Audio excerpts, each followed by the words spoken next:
Damos la bienvenida en el estudio de los desayunos de 24 horas al presidente del directorio del IES, Manolo Rodas. Muy buenos días y bienvenido a nuestro programa. Muy buenos días, agradecerle el espacio y la oportunidad y saludar a todos quienes nos miran esta mañana. Muy curiosos, Manolo, de saber cómo está en este momento el Instituto Ecuatoriano de Seguridad Social. En marzo de este año, cuando se decidió develar los últimos estudios actuariales, y para un poco poner en contexto la entrevista, se supo que el último estudio actuarial del instituto era del 2013 y que allí ya se develaba que había un déficit actuarial de 20.000 millones de dólares, que ya el Estado ecuatoriano había dejado de aportar lo que obligatoriamente tenía que aportar, sino que ya estaba aportando menos, y que desde ese entonces ya se había recomendado al Instituto Ecuatoriano que se incremente la edad de jubilación e incluso que se incremente el nivel de aportes de los afiliados. Usted ya tiene los resultados del nuevo estudio actuarial que se anunció precisamente en ese mismo mes, marzo de este año. Gracias, Janet. Puesto en contexto lo que usted ha señalado, efectivamente, como uno de los grandes objetivos de nuestra gestión, que es el de la transparencia, pusimos e hicimos que el Consejo Directivo apruebe levantar el sigilo de los estudios actuariales. El señor Presidente de la República, una de las primeras cosas que me pidió al asumir esta función fue, uno de los primeros temas fue el eje de transparencia. Y en ese sentido se levantaron los estudios actuariales que permitieron que el país conozca la situación, las recomendaciones que se realizaban en esta materia. Efectivamente, Janet, la descripción de esos estudios habla de una situación difícil, sobre todo en el fondo de salud y en el fondo de pensiones. De tal suerte que la descripción de esa situación actuarial, que evidentemente la ciudadanía debe comprender, se basa en unos supuestos y se proyecta en el tiempo determinadas condiciones, hacía ver que, por ejemplo, el fondo de pensiones tendría una proyección más o menos hasta el año 2023, mientras el fondo de salud hacia el año 2015 se había quedado ya sin recursos. Correcto. Hacia el año 2015. Y esto viene acompañado de algunas recomendaciones que se realizan.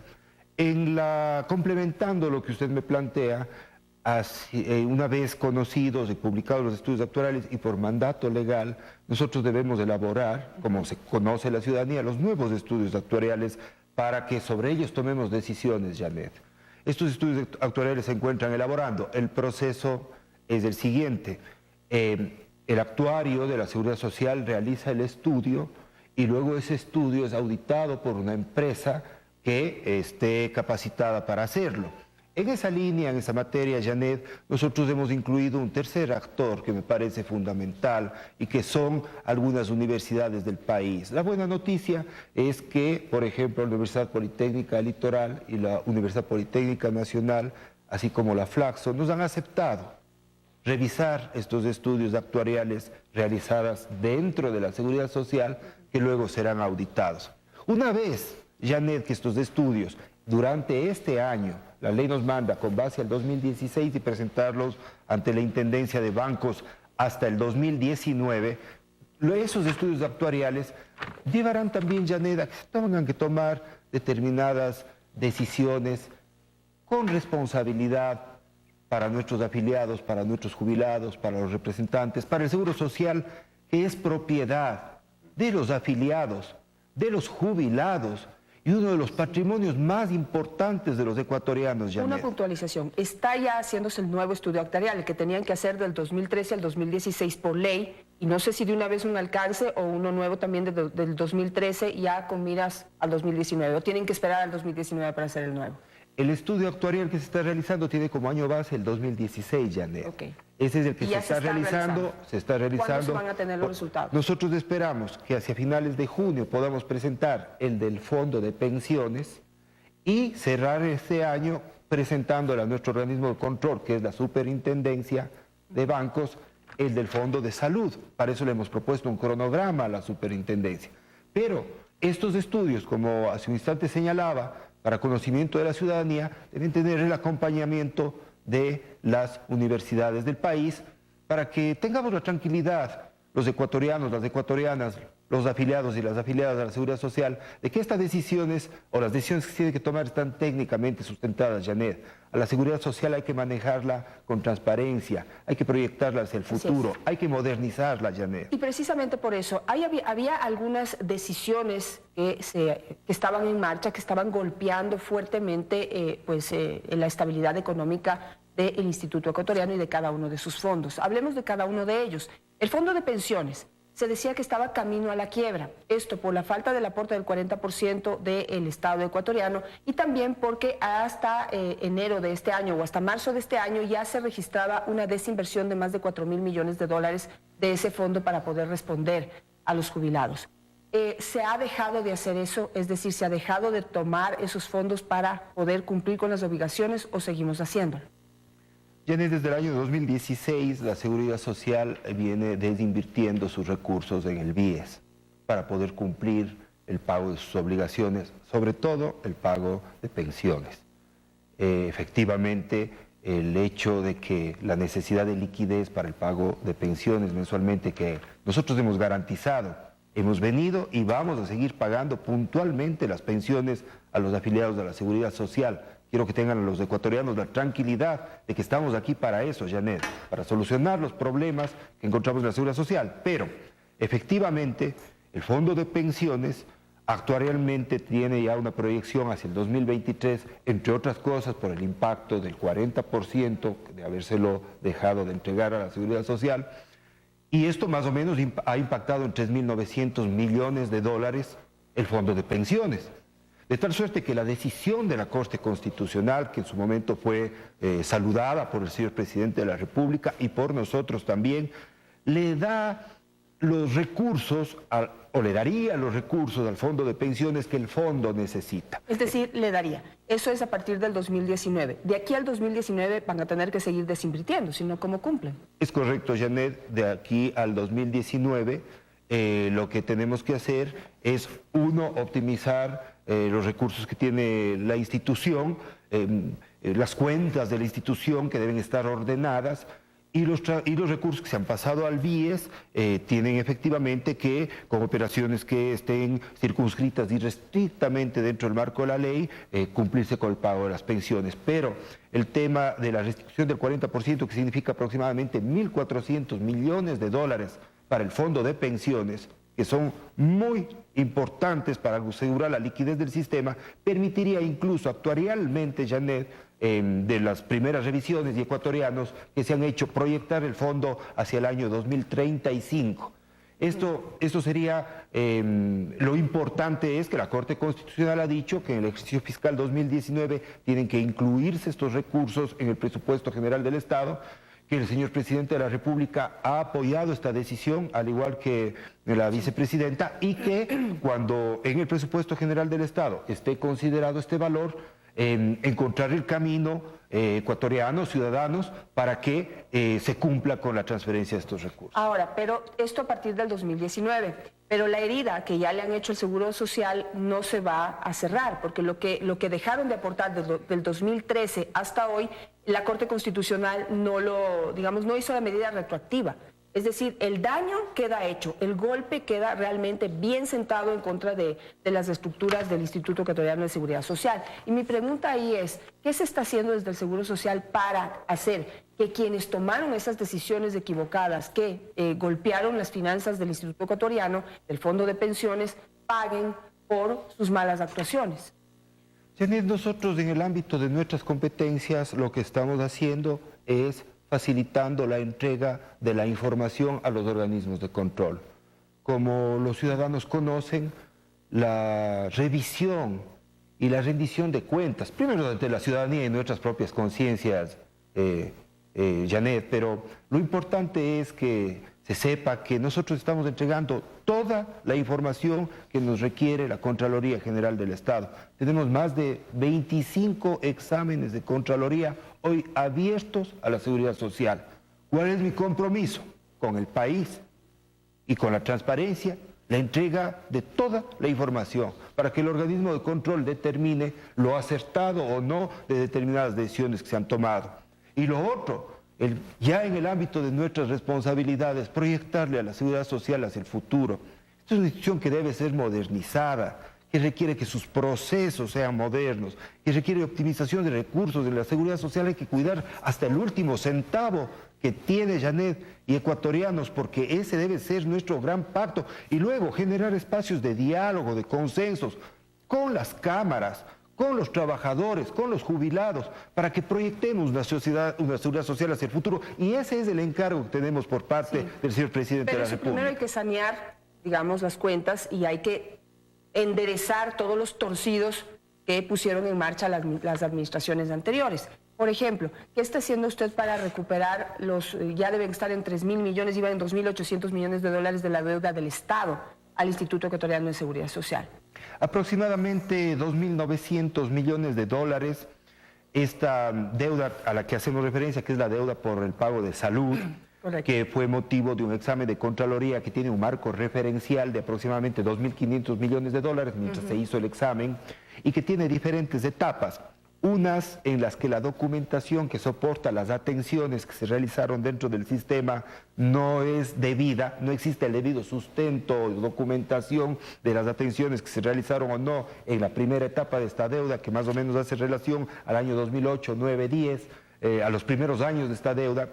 Y otra que podríamos decir ecuatorianos que tiene el debido sustento, es decir, que no estaría controvertida, que aproximadamente alcanzaría 1.200 millones de dólares. Por favor, yo no estoy discutiendo el concepto de la deuda ni el hecho que la Contraloría ha determinado y ha puesto un marco referencial. Lo que estoy señalando es que esa deuda tiene como tramos en cuanto a su sustento. Entonces, sobre esto hemos conversado sobre todo con la señora vicepresidenta de la República, se lo he expuesto al señor presidente, a la ministra de Finanzas, para que tracemos, Janet, más allá de que el examen dice que se integren dos comisiones, una por parte del Ministerio de Finanzas y otra del Seguro Social, para que realice una especie de auditoría en cuanto a los valores, se llegue a determinar los valores a transferir. Ese proceso, esas comisiones están integradas, lo que nos estamos ocupando es de que funcionen, de que podamos avanzar en esto, y luego, Janet, trazar el camino para, primero, en el caso que nos corresponde, pensando en la seguridad social, pero luego también en el marco general de las circunstancias financieras propias del país, que si bien es cierto, vienen marcadas a través de decisiones correctas que se han tomado, Janet, de un ambiente de optimismo, de una recuperación económica que lo dice el INEG, que lo dice el SRI en las cifras de recaudación, que lo dice el Banco Central y que se ven reflejadas, por supuesto, en las cifras de empleo y de afiliación a la seguridad social. Todo este entorno positivo que se está generando, que existe, por supuesto también lo que quiero decir con esto es que en su momento se debe trazar, encontrar los mecanismos para que del presupuesto general del Estado se puedan transferir esos recursos al IES. Perfecto. Otra cosa que hay que corregir y es el hecho de que pues se decidió que los hijos de los afiliados sean beneficiarios y las esposas de los afiliados sean beneficiarios de todo el sistema de salud del Instituto Ecuatoriano de Seguridad Social, lo cual llevó a la quiebra al Fondo de Salud. Ahí hay que tomar decisiones puntuales y no se puede esperar a un estudio actuarial ni a que haya aportes del Estado ni nada, sino que hay que tomar decisiones en torno a ese factor. ¿Qué decisiones o qué ha tomado o piensa tomar para poder recuperar el Fondo de Salud? O de la quiebra ya no sé a dónde vamos a llegar. Es correcto. Se tomó en su momento la decisión de atender a los hijos de los afiliados, porque en el caso de del cónyuge o la cónyuge, según corresponda, esa atención sí tiene una cotización. Lo que no tiene cotización es el que desatiendan a nuestros hijos menores de edad. Esto ha costado aproximadamente 200 millones de dólares al año y hasta la fecha 1.000 millones de dólares, la atención a los hijos de los afiliados. Definitivamente se debe realizar un profundo análisis de este tema para encontrar un sistema, el mecanismo que nos permita hacer sostenible este derecho en el que creemos profundamente, que está garantizado en la Constitución, pero los derechos que garantizamos deben encontrar su fuente de vida, de financiamiento. Usted señalaba que efectivamente se podría tomar esta decisión sin los estudios actuariales o sin esperar los estudios actuariales, porque evidentemente se encuentra contabilizada y se conoce cuál es el impacto de la atención en, he señalado de hecho la cifra, en el Fondo de Salud. Sin embargo, nosotros, como el compromiso que tenemos es que este propio año se encuentren listos los estudios actuariales, creemos que son decisiones que deben ir en su momento, si es que se toman, si es que son las correctas, ir de la mano. ¿Por qué? Porque a su vez habrá que devolverle los porcentajes al Fondo de Pensiones modificando la resolución 501. Así. Entonces, como en el Seguro Social los fondos se encuentran, si ustedes, ciudadanos, me permiten un ejemplo, es una especie de vasos comunicantes.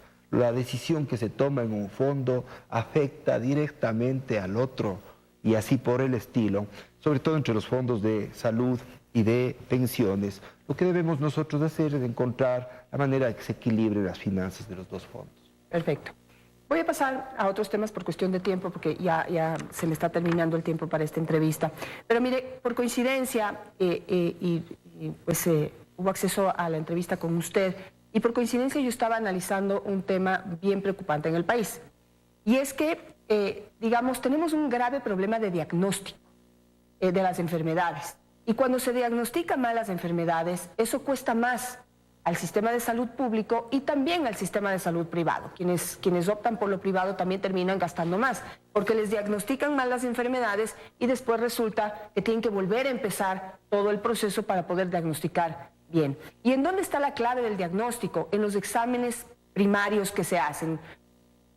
Para decirlo como hablamos los pacientes, los de sangre, los de orina, los de heces, etcétera, ¿no es cierto? Entonces, resulta que el Instituto Ecuatoriano de Seguridad Social se había tomado una decisión que estaba bastante alentadora, y aquí la tengo en este documento, y es un documento que está firmado por el abogado Carlos Alberto Vallejo Burneo, en donde se decía que no se pueden seguir comprando o adquiriendo estos químicos, estas bases para poder hacer los exámenes de diagnóstico a través del CERCOP, a través de un banco electrónico que tiene de todos los implementos de estos químicos, por decirlo así, para poder hacer estos exámenes.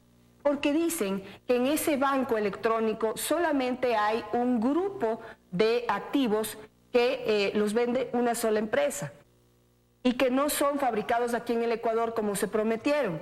Son importados de España y no son de la mejor calidad. Eso ya lo detecta el mismo Instituto Ecuatoriano de Seguridad Social, y por eso este documento en donde alentadoramente se pide que por favor se compre directamente a, digamos, otras opciones, se opte por otras alternativas. Sin embargo, este documento ya tuvo contestación y quieren volver a lo mismo.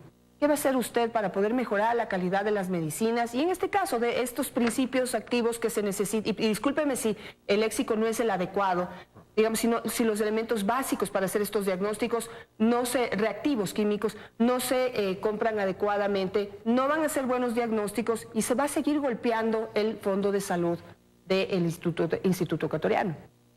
Sí, muchísimas gracias por su pregunta. Este comunicado que usted señala ha sido suscrito por el director general que ha iniciado la gestión con nosotros. Él tiene la responsabilidad administrativa. Tenemos definitivamente que romper algunos paradigmas, en el sentido de que tenemos que buscar las mejores opciones para la compra pública en el Instituto Ecuatoriano de Seguridad Social. El IES compra $400 millones al año. Yo quiero anunciarle a la ciudadanía que en la línea de transparencia, en los próximos días vamos a publicar un visor en la página web para que la ciudadanía conozca cuánto compra el IES, a quiénes les compra, cuánto ha pagado en los últimos 5 ejercicios fiscales por la compra pública, y también vamos a publicar cuánto ha derivado y quiénes han recibido el pago de las derivaciones. ¿Por qué?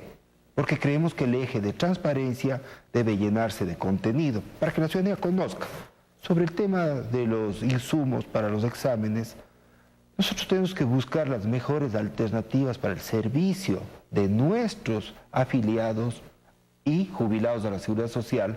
De tal suerte que lo correcto es que ese oficio memorando, puesto en conocimiento de la Seguridad Social por el director general, tenga vigencia y validez para que se compren los insumos, no estén atados a una sola marca. Janet, en muchas ocasiones, y ecuatorianos, se atan las compras a una marca en particular. Yo no quiero señalar aquello, sino decir que posiblemente por economía de escalas, porque ha sido uno de los mejores proveedores, lo que corresponda. Pero aquí lo que nosotros tenemos que hacer es altamente eficiente la compra pública, solo para este año. Nos hemos propuesto, y yo le he propuesto y he mandado esta propuesta al señor presidente de la República, en reducir en $60 millones la compra pública, la seguridad social, la compra en insumos, pero no es jamás afectando la calidad del servicio de salud, sino aprovechando, por ejemplo, entre otras cosas, economía de escalas, una racionalización de la proveeduría. Incluso estamos discutiendo un tema que me parece muy importante. A mí me parece que debemos aprovechar las condiciones sistémicas de lo que el sector, por ejemplo, privado sabe hacer, y escucharnos y dialogar. Por ejemplo, estamos planteándonos modernizar todo el sistema de farmacias del Instituto Ecuatoriano de Seguridad Social, el manejo de las bodegas, del aprovisionamiento y de la logística. ¿Por qué no avanzar en una posible alianza con las empresas más serias del país que saben cómo realizar de mejor manera esta parte? Entonces, efectivamente, esto concretamente Esto, señor Rodas, ya tiene una contestación por parte de otro miembro del directorio, en donde dice que hay que volver a comprar lo determinado por el CERCOP, que, como le digo, está atado a una sola empresa que ofreció fabricar esos insumos aquí. Y pues habría que ir a preguntarle a la SPOL si realmente lo están fabricando aquí o lo están importando de otro país con una tecnología obsoleta. Los miembros del directorio podemos opinar, pero nuestras funciones en cuanto a decisiones administrativas como tal no nos competen. Por supuesto, presidimos el organismo, emitimos las políticas en cuanto al organismo, pero decisiones directivas o directrices en cuanto a cómo se debe ejecutar determinados procesos como el que este señala, corresponde sobre todo a la dirección general y al director del área médica, al director de salud del Instituto Ecuatoriano de Seguridad Social. De tal suerte que tenemos que hacer lo que sea mejor, más eficiente, lo que cuide los recursos, lo que sea transparente, lo que la ciudadanía conozca, lo que los afiliados puedan mirar y auditarnos a diario. Yo quisiera que cada uno de los 3.700.000 afiliados a la Seguridad Social y los más de 470.000 pensionistas sean auditores de nuestra gestión, pero de verdad. Acompañen, se preocupen por lo que estamos haciendo, porque nosotros tenemos que hacer un proceso permanente de cuidar los recursos de la seguridad social, de proyectarla a futuro y, por supuesto, ¿por qué no?, de estar conscientes que la seguridad social es uno de los aspectos centrales y más importantes del Ecuador. Con eso me voy a quedar. Muchísimas gracias al señor Manolo Rodas, presidente del directorio del Instituto Ecuatoriano de Seguridad Social.